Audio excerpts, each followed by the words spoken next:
the Sports Betting Network.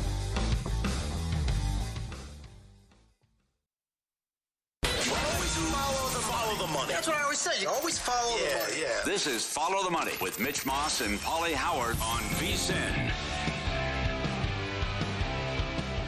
Here we go. Welcome in. It is Follow the Money on VSiN, the Sports Betting Network. Mitch Moss along with Paulie Howard, and we are live in downtown Las Vegas from the Circa Resort and Casino. Very busy 3-hour action-packed program today. Great guests, including Jonathan Von Tobel on the NBA Finals coming up in about 30 minutes. We'll talk some Survivor Sweat, NFL contests out here in Las Vegas with James Sullivan coming up in about an hour. The creator of Survivor Sweat, Lou Finocchiaro, very strong. What did you tell me before the show? UFC coming up in 90 minutes with Lou. He's got to bet the farm pick. And he never says that. I've never heard that in 6 years. And Jeff Sherman on the program as well. More on the NBA Finals with him. Paulie will do a recap of the Stanley Cup Final. Game 2 numbers, Major League Baseball. Horrible beat earlier today. We'll keep you abreast of on. And games in action as of right now. The news is official. Big news, I guess, in the National Football League within the last hour or thereabouts. And that is Aaron Rodgers has signed with the Pittsburgh Steelers. It's going to happen. It's going to happen Friday. Yep. 70 days. 70 days after he first visited the Steelers. He's going to do it, and the NFL knew what was going to happen. Steelers, Jets, week 1. They said personal issues. The Steelers got it. They understood it. They let him work them out, and hence, I guess they're over with now with Rodgers. No more personal issues with him ever again moving forward, and he's going to be the quarterback for that team. They did open up a 2.5-point favorite the night of the NFL schedule was released at the Jets. That's their week 1 opponent. That's now 3 pretty much across the board. And after that, the schedule looks like this. They play Seattle. They have 4 games, and then they get their bye week. That, to me, is something that I've always hated. If I'm like a fan of a team or, if I'm betting a team, I'm like, oh, my God, the back end of the schedule has to be super team-friendly for them to navigate that many weeks in a row without a bye week. But it goes at the Jets, Seahawks at home, at the Patriots, who a lot of people are super high on this year, hence their win total. And then Minnesota. And that's the game over in Ireland. Yeah, it's doable, no doubt. I'd rather have Cousins. It's great for the league. It's a big-time franchise organization that gets a name player. He had a bad season. He only played well in a couple games. He was great in his final game against the Jets when they beat Miami. But for him to play like that, and they had a ton of weapons, it was a big disappointment. He put up some numbers in a couple games. The game against Jacksonville and what Adams did, and then once they got Adams, Wilson kind of disappeared, and that friendship was over. But Pittsburgh's got weapons, great defense, and we'll see if he's an upgrade, because Cousins was out there, number 1. Also, is he an upgrade over the Fields-Wilson combo that they had, too? So, at 41 years old, I don't know. But you trust Tomlin, who was in his corner. You trust their defense and the fact that they always have a winning record. We'll see what he has left in the tank, but I've been saying for a couple weeks now I'd rather have Cousins, and that's the other thing about what happens with Cousins in Atlanta. But this musical game of chairs, you're running out of chairs here and running out of teams. Yeah, I think their ceiling overall is 9. I mean, if they get the absolute best breaks in the world, things go their way, they can maybe win 10 games, and they're a fringe playoff team. I lean on them not making it this year, and I would probably look at them going to the under. It's never happened with Tomlin, as you all know at this point. Brutal division, no doubt. Yeah, absolutely. I'm going to guess better than last year because of the Bengals will be better. Browns, you have no idea, but it's not like they were any great shakes last year anyway. But they give the Ravens problems, and that's usually close, and they find a way to win one of those games, right? So they get the NFC North. Uh-huh.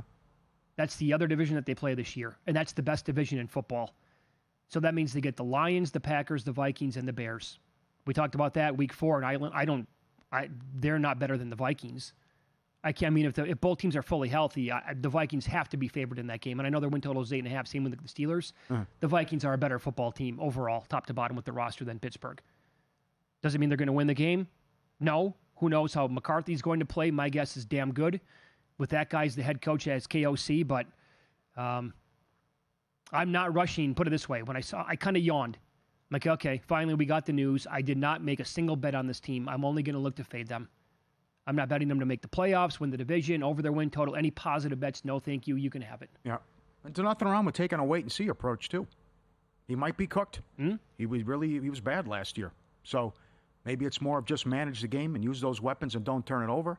But there was a lot of good and there was a lot of bad, but then some good for him and how he played, and a major disappointment. And they remember they were favored in all these games. Their horrible ATS record. So still, even go back to that Thursday night game. They played Houston, and they were favored, and people couldn't believe it. All right, so we get game 1 of the NBA Finals tonight. More steam on Oklahoma City, Paulie. They are up at some books to a 10-point favorite as we speak. The first half number is 6. And I did some digging today because, why is it? Now, I get it. I went into this thinking to myself, okay, so Oklahoma City has historically good numbers on their side. So they're going to be power rated with the likes of, the 2017-28 Golden State Warriors, last year's Boston team, maybe some similar teams as well. But is it just that they're so good, or is there some anti-Indiana stuff built in here as well? There is. I know. I can't believe we're doing this. It's the third largest game won in 35 years, which OKC's an excellent team, and they're awesome at home. But a 10-point spread now, where most people think it's going to be over in 5. They had their issues on the road. I'm surprised. And what the series price is, and still after taking out a 64-win Cleveland team and getting past the Knicks, it's still, they're not that good, and OKC is, you saw the people saying the Knicks were the better team. So I know. Yep. And they're still saying that the series price would not have been this high had the Knicks gone past the Pacers. Probably not, because that means they would have won and gotten past the Eastern Conference. And it's also a very public team, and it's a numbers game at that point where you're going to try to fight off a majority of people, and it's going to be Knicks money coming in because they, super happy to be here, and they're going to be betting with their hearts more than anything else. So, yeah, and the 29-1 record is getting a lot of run, too. It is. What OKC did against the East. But how unexpected this is. If Indiana wins the title, number one, you're talking about huge future tickets that pay off, and also they'd be the first champion that wasn't a top 3 seed or defending champion as well. So it's rarefied air here for the Pacers, and I'm not afraid to say it. I'll give them the coaching edge. Absolutely, I'll give them the coaching edge with Carlisle. And it'll come down to the threes here and knocking them down. And we've talked about the corner threes as well. But the thing that concerns me, and I know concerns you, is Dorcher Chamber. And they have had Halliburton locked up in the last 4 meetings. He's done nothing. So if he can't get going, then it will be a short series. So of all the lopsided series that played out in the last 25 years, the comp would be, in terms of a series price, if you go back to the year 2002, the Lakers were minus 750 to begin the series over New Jersey that year. That's it? Yeah. The year before that, they were minus 2,000 against the 76ers. Yeah, they hadn't lost a game going into that than the Iverson game. Okay. And I would say this Indiana team is better than that Sixers team because that was Iverson and nobody else. No help, right. Right? The 2002 Nets team, Jason Kidd, Kenyon... Todd McCullough? Was he on that team? He was. Oh. He averaged 9.7 points per game. Oh. Keith Van Horn, Kerry Kittles, Richard Jefferson. They had 4 players averaging double figures, and they all averaged around 14 points per game. That was not a good basketball team. No. This Indiana team, to me, clearly a better basketball team than New Jersey. Series price, pretty similar. Like I said, Lakers were minus 750. They swept them, and that was never a series, and I think a lot of people anticipated that. But that's, again, all you're hearing is that this is going to be a 5-game series. That's that they're going to truck them. I don't know. Is this Oklahoma City team better than the Lakers in 2002 when it was Kobe and Shaq in their prime still pretty much? But that was also the Lakers, the most popular team in the NBA. Mm-hmm. And back then, Las Vegas was the only game in town for legal sports betting, and they could put up any number in the world. And we're only 3.5 hours away from L.A., 45-minute flight. People would come here and pound the daylights out of it. Mm-hmm. Doesn't matter what they would put up. Yeah. So anytime that you have them, you're going to take, Well, the other thing, too, is 2 times in the last 50 years. 2 times in the last 50 years in the finals, the winner, that's the 2 times it only happened higher than 2-1 odds with the series price. Yeah. So that it's just, this also would be historic and a big upset if they can do it. My comp is what Detroit did to the Lakers in 03-04. Same series price. 5-1 take back in that one. That's and right. That's when the odds makers made a mistake. Pistons beat them in 5 and should have swept them. In that one. So I'll give them a shot. Maybe it's wishful thinking, but certainly everything we've been saying about OKC is true. If they're able to get this done and win 84 games, you're talking about the second most in history. And that point differential and this awesome defense, and you can also bring that up too. I mean, if the Pacers turn the ball over, good night. You give them a shot tonight? I do. I think it's too many points. Absolutely. Let me give you and this. I like this us against the world stuff, too. They're well aware of this. They also, I was told, use this as motivation about, hey, look at this. The Knicks are favored, and everyone's picking the Knicks to beat us, too. Good. I wish more coaches and more teams would do that. And they also did it with Cleveland. They couldn't believe that Cleveland was a $5 favorite. I'll give you this. Dan Karpuk, VSiN.com, he's got a handful of props that he likes, and in his analysis and his breakdown of the game tonight, he wrote that if history suggests anything, it could be a one-sided affair, at least in Game 1. Over the last 20 years, dogs in the opener of the finals are 2-18 straight up and 3-17 ATS. That's 0-12 straight up and 1-11 ATS when catching 5 or more points. And like I said, this is now touching 10 at some books. They're favored by more than that many in the first half tonight. Like I said, it moved to 5.5, 6 now. And I have great numbers on that, including when a team is on like 7+ days of rest, which Oklahoma City is when they're at home in Game 1. I will share those with you coming up in about 5 minutes. Yep. Want to bet smarter this football season? Become a VSiN Pro subscriber today. Get a full year, just $1.99, and free pre-order of the NFL Sharp Betting Playbook by Applebaum. No-nonsense guide to reading the market, spotting sharp action, and making smarter bets. Sign up now. Get the morning email from Bill 80, every best bet, every host, every guest. The betting splits from DK and Circa, the dog videos, and our NFL betting guide, which drops July 1st. Limited time offer. Get it now, vsin.com/subscribe. Code BOOK. Code BOOK to sign up. The 2017 Warriors were minus 1075 over Cleveland. They won 4-1. 2018, that Warriors team might have been better. They were minus $3. They swept them. That's all that was? That's all they were in that series. Wow. I can't believe that looking back. So I will give you those numbers. Wait until you hear this. A team off a long layoff, what happens in the first half. Details next on VSiN.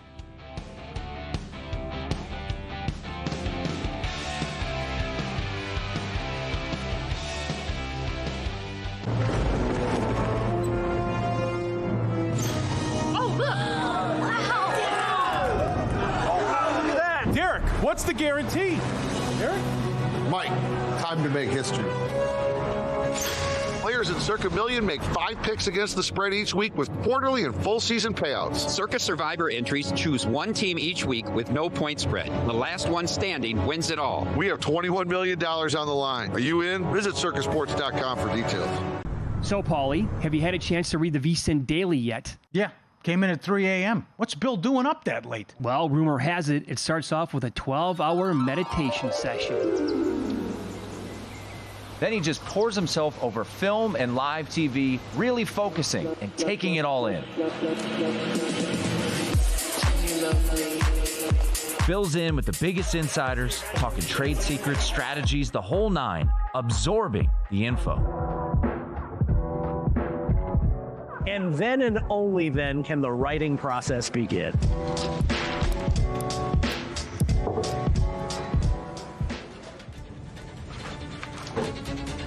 In Las Vegas, Bill's late night becomes your early morning. Wake up to the very latest betting insights in your inbox with the VSiN Daily.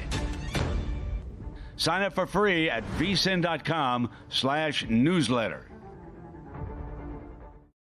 On the next A Numbers Game, it's Scott Seidenberg in for Gil Alexander. He'll recap all the action from NBA Finals Game 1 and get you set to bet Stanley Cup Game 2. Scott all over the hockey action. Plus, he'll look ahead to the MLB card for the day, get you a few bets out there. Alex Barutha joins the show to talk NBA Finals. Steve Fezzik in studio with Scott, talking through all the playoff action and a little bit of NFL as well. All that coming up on A Numbers Game, 10 a.m. Eastern, 7 a.m. Pacific.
This is Follow the Money on VSiN. We'll get best bets on the series from VSiN host Jonathan Von Tobel coming up in about 15 minutes. I'm driving around. I'm listening to VSiN the other night. Scott Seinberg is on the air. By the way, tip of the cap to Scott because he's doing 3 and 4 hour shows on his own on a gambling network, and he's talking you through bets in real time as action is happening, and he's trying to make bets on his app or his laptop at the same exact time that he's talking. That's not easy to do. That's tough. That is that's very difficult, and he does a great job at it. I'm listening to Drive Around the other night, and he had some incredible numbers when you go back and look at trends that fit kind of these two teams. And here you go with those numbers. Going back as far as his database goes, home teams on a 7+ day rest, like the Thunder are tonight, they are 21-5 straight up, 19-7 ATS. The average line in those games, minus 8.3. First half outscoring by about 9 points per game.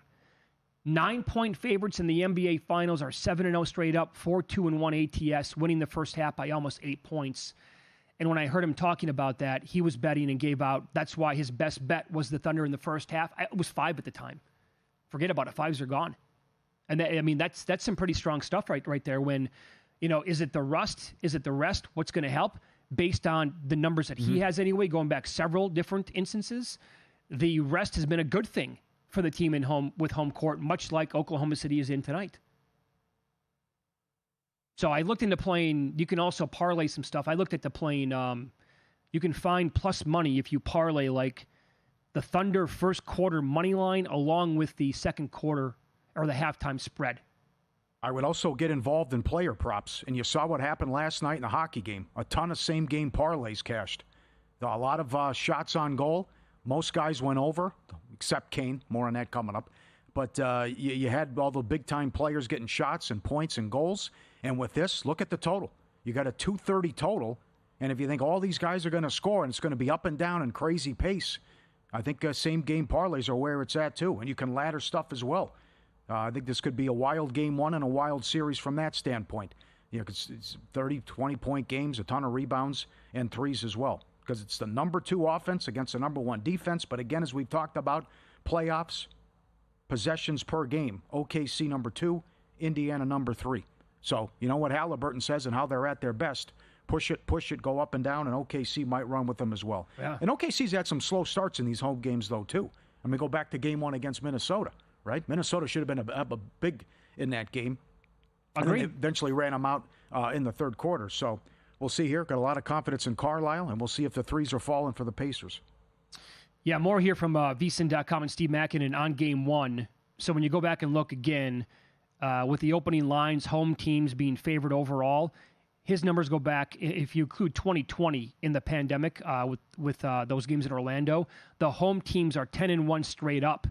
And the average margin of victory in the 9 ATS wins are 13.9 points per game. The only loss, 2022, in Boston's upset when they won that game 1 at Golden State. And Golden State eventually came back to win, which was a pretty good series overall. But here's what I did tonight based on some of this stuff. I bet, because I think there's an angle here, and JVT can expand on this coming up in about 10 minutes. I did it's kind of a correlated parlay here. I did Chet Holmgren to have a double-double because maybe there's not a path for Hartenstein to play a ton of minutes in this series, and Chet could be the major guy. Indiana's not a good rebounding team. Chet can gobble up a ton of them, and I think he's also going to score a lot in this series. I did a Chet double-double along with Oklahoma City just to win the game. I put it on the website. I think it's plus 154. Not bad. At DraftKings, he's $1.50 to score 10 points in every game in the series. I think that's going to happen. Good, yeah. I don't know what's going to happen with Turner. Maybe it could be Toppin. We'll see what happens with that. I would think Toppin will get a lot of run. Carlisle likes him as well. 40% from 3 in the playoffs. Number 1 in the playoffs. OKC only shoots 33% from 3. And then you got the corner threes as well. Second most corner threes allowed. There's the weakness right there. As they pack the paint and protect the rim. That's where Indiana... I said it earlier. I wonder what David Thorpe thinks, but I would shoot 40, 50 threes a game if I'm Indiana here and I'm Carlisle. Let me expand on that. Again, Dan Carpuck, VSiN.com. I highly encourage everybody to go and read what's up there, previewing these big games. It's awesome stuff. He's betting Ben Shepherd over a half a made 3 tonight, tying into what you just said. Yeah. So the official number here is Oklahoma City allowing 12.4 corner 3 attempts per game in the playoffs. Opponents are only hitting 31% of those, which you figure if you're open, that's going to go up at some point. But as he points out, the volume is the key here. Indy is shooting 47% on corner 3s. Shepherd averages 1.2 corner 3 attempts per game so far in the playoffs. He averaged 3 corner 3 attempts per game in the 2 regular season games against Oklahoma City. In those games, he went 1 for 2 and 2 for 6. So if they're taking a lot of corner 3s and Oklahoma City allows the second most in the playoffs, you figure that's going to be there again tonight. This guy, all he has to do is hit 1. Right? We talked about his possible spot against Minnesota in the previous round. It never came in that day that we talked about him. But tonight, maybe another way to attack him like that. And Nebhard, Turner, Neesmith, Siakam, all they have to do is hit 2. From 3 in the playoffs, Neesmith, 50%. Nembhard, 48%. Siakam, 46%. Turner, 40%. I keep hearing it's not going to continue. They can't, they're in the finals. They keep doing it. And they're pros. So if they're getting open looks, they're going in. And they were phenomenal in Game 6 against the Knicks as well. So that's another way to attack it. A lot of those are plus money tonight, over 1.5 made 3s. That's how you're going to have to beat them. But again, if they're sloppy with the ball and turn it over, they're going to get run out.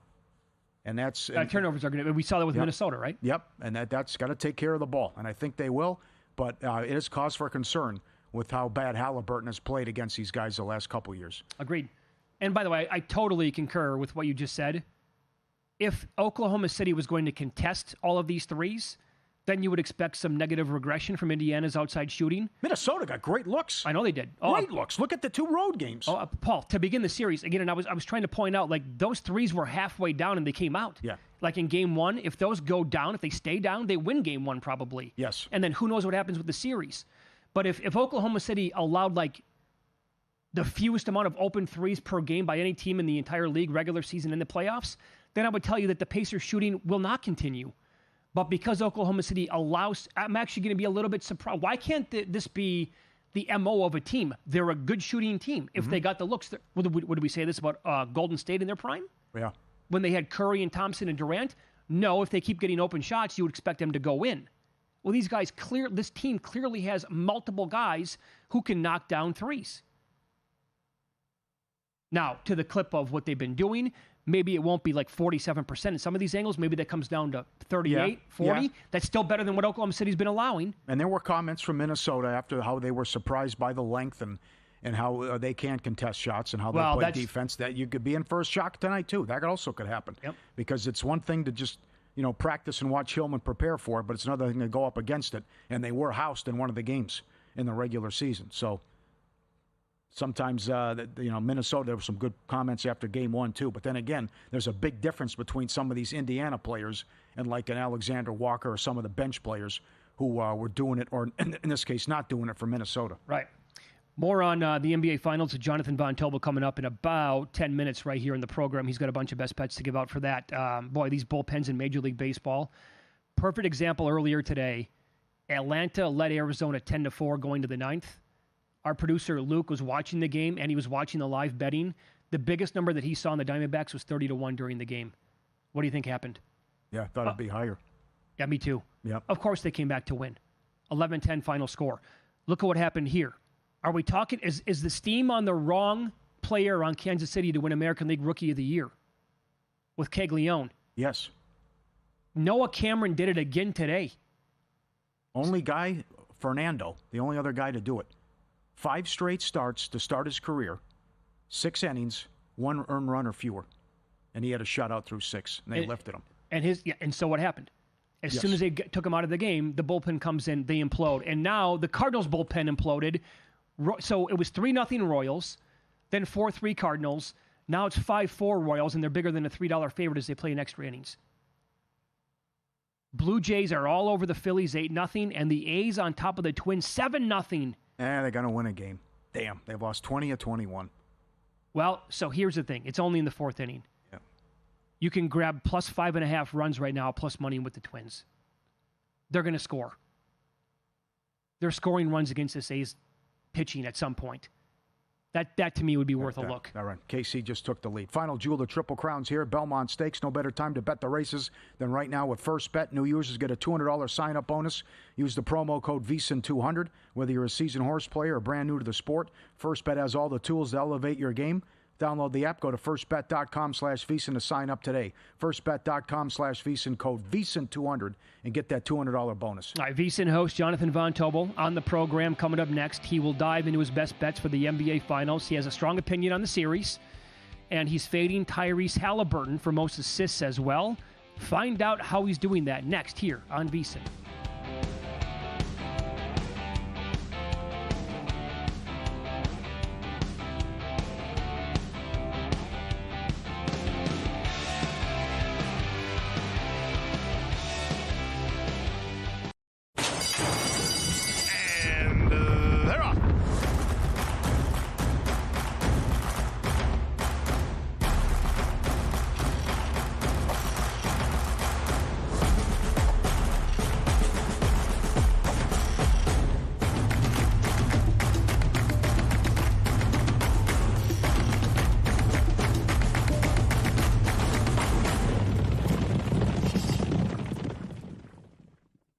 Right now, you can get an entire year of VSiN Pro for just $1.99. Plus, we'll throw in a free pre-order of VSiN's own Josh Applebaum's new book, The NFL Sharp Betting Playbook. That's 12 months of expert picks, exclusive betting splits, and access to the upcoming NFL betting guide. Applebaum's new book is the ultimate resource for bettors looking to understand line movement, spot sharp action, and make smarter, data-driven decisions all season long. Sign up now at VSiN.com/subscribe and use promo code BOOK to get in on this offer and join us on the Sports Betting Network.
This is VSiN, the Sports Betting Network.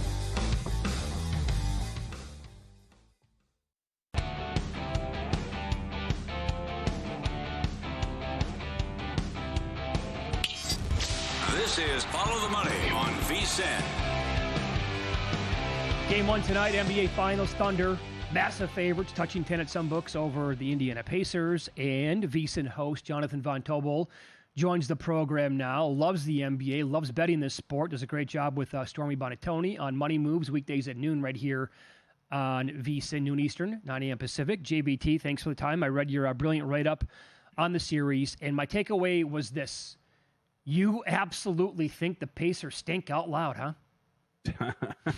Yes, no. They're frauds. They don't belong here. They absolutely should not have won the Eastern Conference. No, look, I mean, I think my love for the Oklahoma City Thunder shines through a little bit more in my written work than it does my hate for the Indiana Pacers that some have claimed that I have. But, I mean, how can you not be attracted to this Thunder team? They're incredible. Every single thing that you look at with them is great. So I told Stormy this today. I hope I'm kind of wrong, because I do think that this is a series in which they can kind of ragdoll them a bit and end this pretty quickly. But part of me does hope I'm wrong, that we get a really fun and good and competitive series for the most part. I don't need the Thunder to cover every game. I just need them to win 4 out of the 5. So if that's what happens, we get 5 tight ones, I'm happy with it. Okay, so then how did you bet it then? What numbers did you find appealing enough to make a bet on?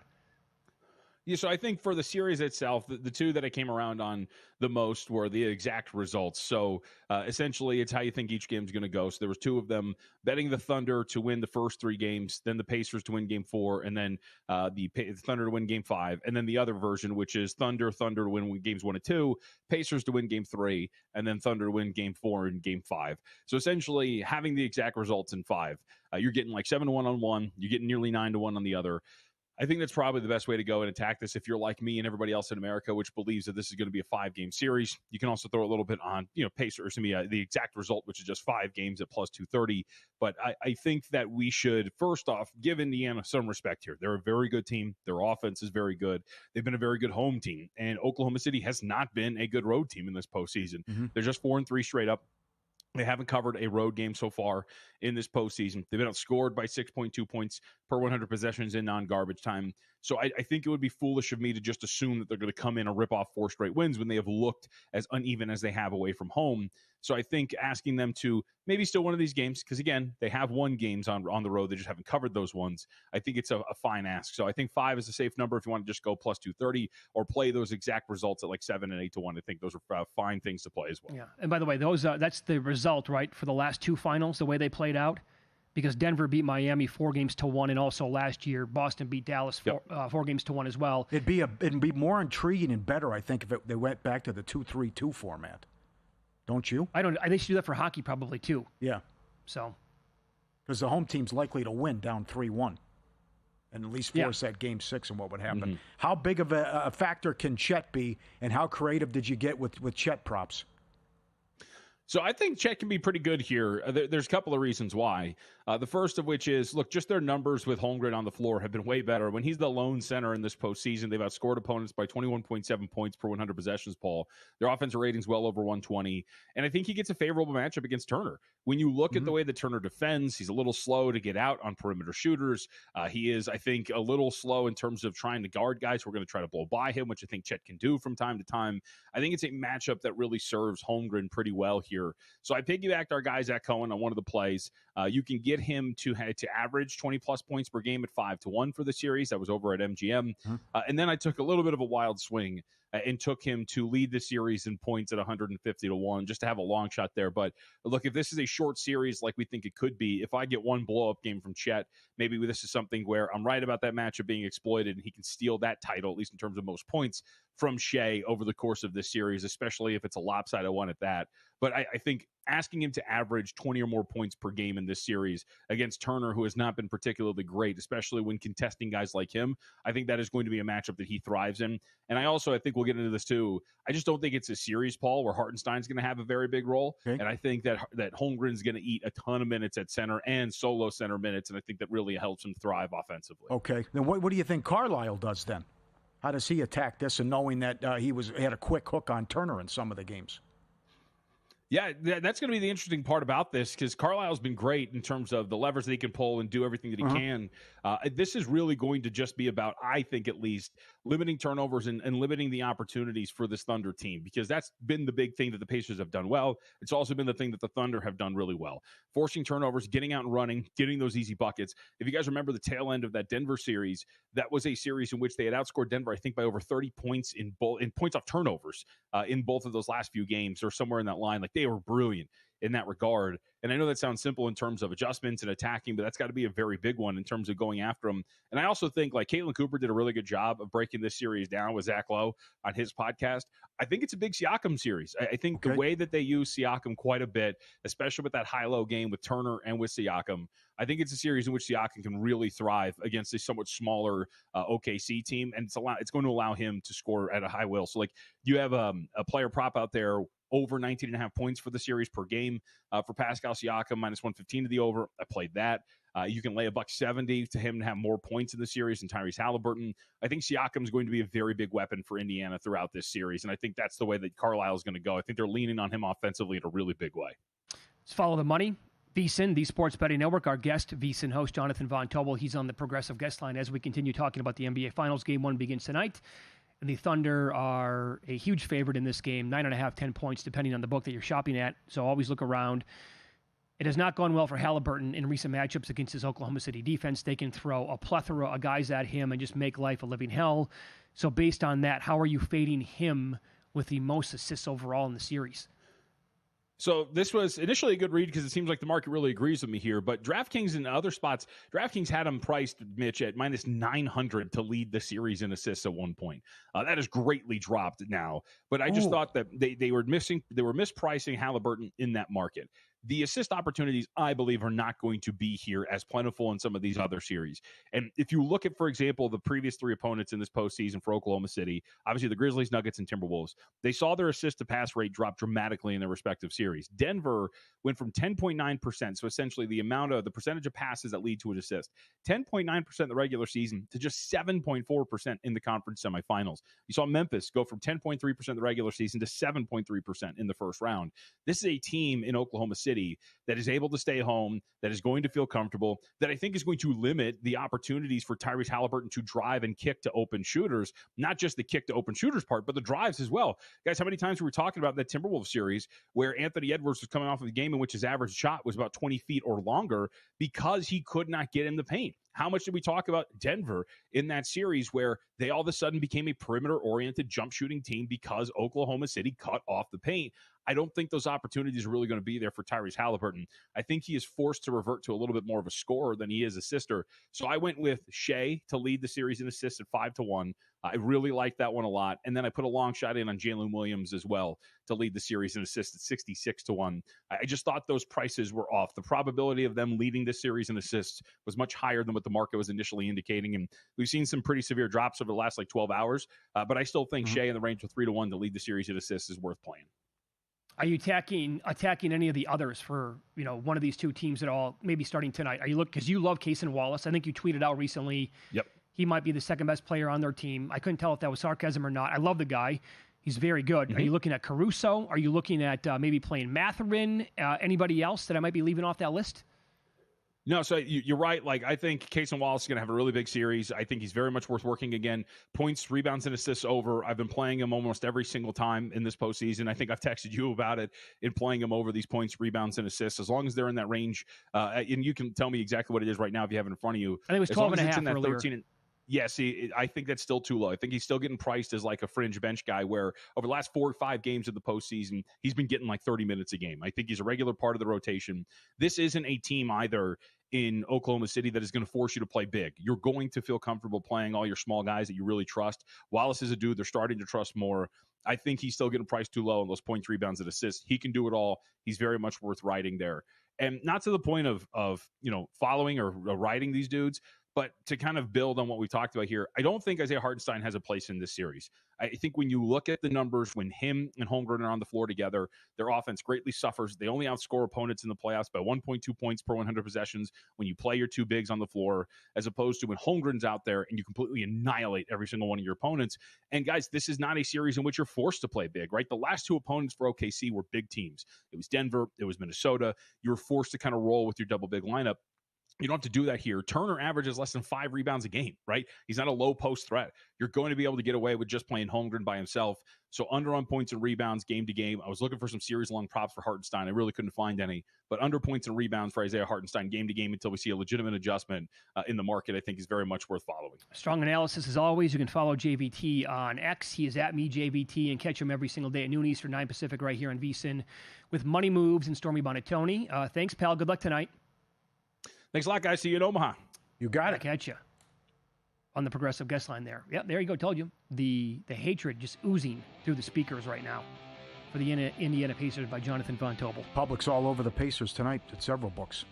I think it's great. And also to win the series. Win some, lose some up next. A lot of action in Game 1 Stanley Cup final last night. Paulie recaps the betting numbers and explains how the Panthers were 31-0 over the last 3 years.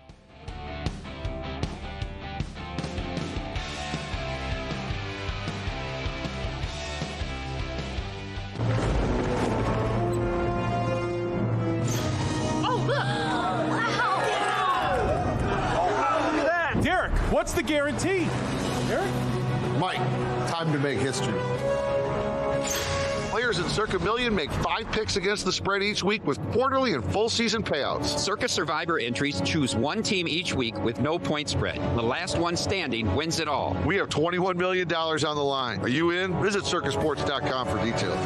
Your favorite VSiN shows and personalities are now available to download as podcasts. Catch every hour of our live broadcast with VSiN Best Bets, or find your go-to show and download it directly. Get instant reactions to last night's games, sharp analysis on today's biggest matchups, and everything in between. Whether you're commuting, working out, or just catching up, VSiN lets you take the action with you wherever and whenever you want. Search VSiN on your favorite podcast platform and get in on the action with VSiN, the sports betting network.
Win Some, Lose Some is sponsored by the Sharp Plays. Were you a winner last night? Wow, winning. Or was it a rough one? Well, they can't all be winners, can they? Loser! You're a loser! Paulie Howard recaps the night in sports betting in Win Some, Lose Some. Finally, we got a great game in the NHL. Phenomenal game one. Draisaitl, first goal, 8-1. Draisaitl, last goal, 8-1. To score in overtime, 30-1. 2 goals, 7-1. Overtime, 3-1. Edmonton to come from behind and win, plus 260. In play, they were 3-1. Ekholm to score, plus 750. Arvidsson, plus 450. Bennett, 2 goals, 25-1. Exact score in overtime, 14-1. 7 of the last meetings have gone over. And I mentioned how a lot of the same game parlays cash, or you could have hit them.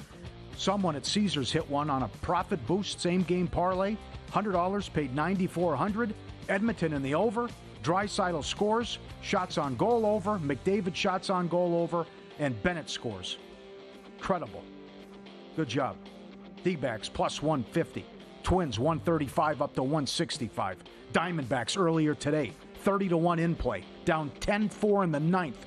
Came back to beat the Braves. And Mike Somich hit the pick 5 at Saratoga yesterday. $6,200. Good hit. Subscribe, be part of the team, VSiN.com. Our radio and podcast friends, you always want to see these tweets and videos at Paulie Does Vegas. Send them in, we'll put you on. How the heck did the dog get on top of the fridge? And then at some point, put the phone down and help him out. I mean, he's up there, he's excited. Got the fridge open, hanging out. Got freezer. The freezer's open now, too. Yeah, right. And I can't get a good okay. Somehow he got up on the counter and then kept going. And that's incredible. Guy's excited. Both doors open. Oh, tail's going 1,000 miles an hour. Stuff on the ground, yeah. That's great. Very good. Excellent. How about the playground? Yeah, this guy riding a piece of cake on the horsey, right? See, the kids do this usually outside the grocery store. He jumps in, put a quarter in there, right? No problem. Piece of cake. He's entertained for hours. Okay. Why does it look like he's tugging on the actual toy or the machine? Is there somebody pushing it? Is there a hand in the right corner there by the mouth of that, whatever that is, that animal? Gotta be, right? Pushing it back and forth? I think he's got it. And they're off camera? No, AI? that's somebody pushing it, I think. Is it? I think so. Shenanigans? Yeah. It looks, come on, look at that. Yeah. It looks like he's responsible for going back and forth on it. Very good. Yep. They're up 7-1 right now, but the A's have lost 20 of 21 after getting hammered last night and this horrendous pitching staff. Here's what Mitch was talking about. Thanks to Jonathan Davis. They had this on ESPN. The Panthers were 31-0 the last 3 years in the playoffs, leading after the first or second period. Leading after the first period, 3 years ago, 6-0, then 7-0, and last year 7-0. Leading after the second period, 9-0, 10-0, 10-0. Incredible what Edmonton did. Well, that's who they are, right? Yeah, and then also they didn't give up anything. Shots on goal, but from like late second period on. And what happened? There was a little push there by Florida in the first 5 minutes of overtime, but what a job, and that Knobloch can make some adjustments, man. Clearly, and I thought the last goal in overtime, by the way, to score like that, it was a thing of beauty again. Yeah. The way the puck was moving and just the precision, the accuracy, McDavid to Draisaitl, it's a thing of beauty, man. Yep. Here's a loose from our buddy Frank B. Frank, where you been? It's been too long. At Ties Win on X. Come on in, Frank. But Frank had an encounter. He got the signal to exit the water today due to the Croc sighting in Puerto Vallarta. They snagged him. He makes his way through the ocean via the rivers. They wrap him up like Hannibal Lecter to transport. No fava beans or Chianti were found on him. It's just, imagine you see this guy. No, Get I don't out of the water. Yeah. Oh, man. Big fella, too. I also retweeted Frank when you had Roto the Pelican and how Oscar feeds him every day, the broken down Pelican, which is excellent. I hope we don't encounter this on Wednesday when we go to Omaha. Imagine you're sitting next to this guy on the plane. Oh, my God. Sitting down, he's got the tray up and the feet on the tray as he's sleeping, and he's taken up a couple seats. Maybe he had the whole row to himself. Who knows? But that is, that's incredible. The shoes on? Sandals? What's he got? Socks, I think. I think you're right. Just socks. The shoes are off. On the tray. Oh, man. Tank top on. That's great look. Tough. Bad beats. I had this at Will Hill. Same game parlay. Shots on goal, 42-1. Kane had 2. It was 2.5. I got overtime. Still couldn't. There's only a guy who couldn't do it. 7 guys. 6 of them got there. Yes. I needed needed a lot Kane. of shots last night. I know. Needed Kane. How about your buddy? You got a story about your friend? He bet Panthers, and he was at the party last night in Sunrise. Yeah. He had Panthers shots on goal over 26.5. They had 24 at the end of the second period. 24. Wow. They only had 2 going to overtime. They added 2 more in the third period. That was it. Edmonton totally shut them down, allowed nothing. But they were also, they changed their philosophy playing in the third period, Florida did. And he was definitely afraid that Edmonton was going to get one early. Bam, he loses that bet. That's wild. Jonathan Davis, by the way, had numbers on that as well. Edmonton has, given up nothing at all for a long time in the third period of these games. Yeah, excellent. Padres, yesterday, bad beat. They led 5-1 in the 6th. Giants, 16 games in a row, 4 runs or fewer, and they explode on you? How'd that happen? Atlanta, as I mentioned, $1.60, 10-4 in the 9th, Whiskey and Revolver. They blow it. And the under in game 1 of a doubleheader just finished up. It was 3-0 Royals in the 7th. They pull Cameron. 6-5 St. Louis in 10. Ridiculous. Jeff from Sharp Place is on tomorrow. He'll be blown away by the in-play and the handle with tennis betting. He'll also have some great stories to share all his years in this racket. He'll give away a free subscription as well. And before the line moves, Sharp Plays at sharpplays.com already there. They don't chase the market, they move it. You're not going to outmuscle billion-dollar books or full-time pro bettors on your own. With the Sharp Plays, you don't have to. Powered by cutting-edge AI. Trusted insider sources for 14 years. The Sharp Plays delivers the edge that serious bettors rely on. Free betting reports, real-time alerts, market-moving insights delivered right to you via email or X. And it's not an overnight startup. Documented track record since 2011. Receipts, logs, results right there on the site. SharpPlays.com, trusted by pros, watched by the books. Check them out. Listen to them tomorrow. SharpPlays.com. I'm going to throw some numbers at you after game 1 last night. To win the Conn Smythe. Yep. Connor McDavid went from plus 110 or even money to minus 150 now or minus 175. I added more on Bennett. How was Bennett 20-1? He has the most goals in the playoffs. 2 goals last night. Now, they got to win the series. Of course. But I think Bennett has a better chance now than Bob. I'm betting Bennett today, 20-1. I can't believe that number's still out there. Yep. And also, hold on. As you just ran it down, Draisaitl, first goal right away in the game to set the tone, comes back, wins it in overtime, 2 and the game winner. He's still plus 450? Yeah. So you're telling me that if Edmonton wins it and Draisaitl was favored to have the most goals in the series, and if he does that as well, and he has more points than McDavid, which he's on pace to do, right? They're neck and neck, right? If he does that and leads the series in goals and Edmonton wins, McDavid's minus 150 or minus 175 today? Just is it protection that they don't want any more money on him? That could be. He's got a case. Damn right. He's got an unbelievable case right now. Yeah. And I could not agree more. Bennett's got to be the guy for the Panthers if they win the series. Yeah. Great start. Trash call, by the way. I don't know if you guys know this. I played the position. That's 100% goalie interference. And then they lose the challenge, and then the power play goal happens. The only guy who was on it was Lundqvist. He was great at the end of the first period. Lundqvist was the former goalie. Sure. He knows. That's a total acting job. By the same guy who elbowed Stolars in the head and knocked him out of the series, the guy's Bobby De Niro with that Oscar-winning performance. He was hit outside the crease. He falls and lands into Skinner in the crease. He was barely touched. That's asinine. That should have been no goal. And that's another reason why Edmonton was so good. You take that out, and then they win the game going away. That's one goal there, and then the power play goal right after that. It's ridiculous. Mm-hmm. I mean, saw the same thing happen in the Vegas-Edmonton series. What happened? That's 100% goalie interference there. Terrible job. All right, some updated numbers in Major League Baseball with the day card going on now. A's over the Twins, 11-1. That total was 12.5 when I mentioned the Twins plus 5.5 earlier. That's now on 12. The total now is 16.5. You can get over plus money on that. That's in the 5th inning. 16.5 might still be a good bet to go over. They need 5 more runs, and the Mets have taken a 3-0 lead against Knick-Knack Paddywhack. Somebody's going to have to throw him a bone pretty soon because it's going to get ugly here. Oh. Mets are $7 right now to win the game outright. Total is 11.5. They got them loaded, yeah. This is with one out. I was going to joke around and say this is a message being sent by the Mets, but the Dodgers will not win the World Series if they can't get healthy with their pitching. Mm-hmm. Got to give them time. They'll get them back at some point, but then, are they going to be healthy for the remainder of the year, or do these guys keep getting hurt? What is going on in L.A. with their organization, and why can guys not stay healthy?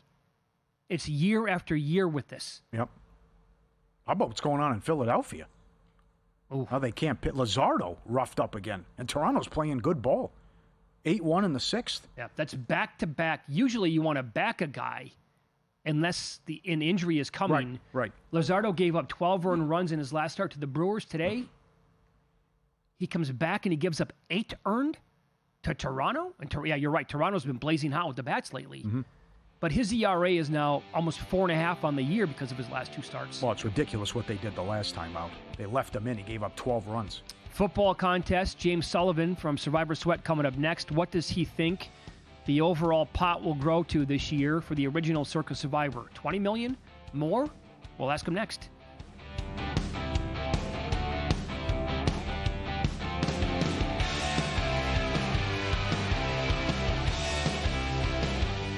And we're out. Okay, give me 1 sec. I need to load funds into my gaming apps. Stormy,